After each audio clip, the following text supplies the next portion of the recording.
All right, 3 minutes. This is the gospel.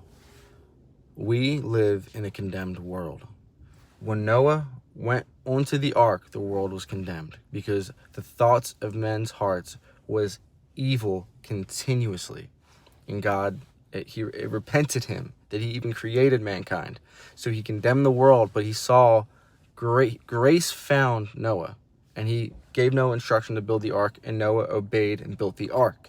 The ark is an image of Christ, because Jesus Christ is that very ark. He is that promise. So, what happens? We're sinful creatures. Adam and Eve took from the tree of the knowledge of good and evil, and their eyes were opened, and now they see. They see. What is evil? Evil is separation from God. God is goodness, pure light. Evil is darkness. And darkness entered into us, and we became sinful.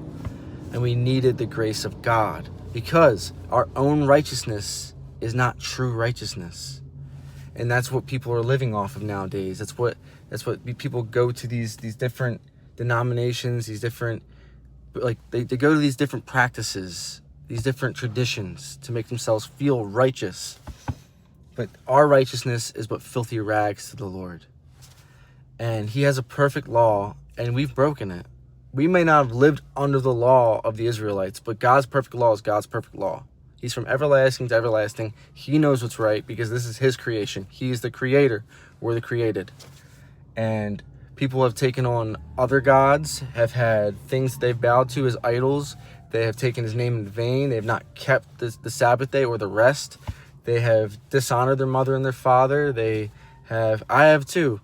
They've committed adultery. They've hated men, which Jesus says, if you hate your brother, you're a murderer. If you look at a woman with lust or a man with lust, that is adultery. So that's a fornicator. If you've stolen, you're a thief. If you've lied, you're a liar. If you've coveted, you've broken God's law. That's the point. If you break one bit of his law, you've broken all of his law, because he is perfect. So what do we do now? We're condemned.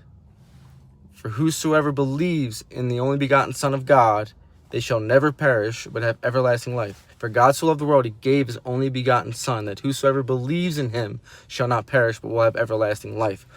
You believe in Jesus Christ and the work on the cross, that he who knew no sin became sin, that you and I would become the righteousness of God in him. We enter in. He dies for us on the cross, but we die with him. And we're born again in the Spirit of God. And his Spirit comes and lives in us and changes us by his grace.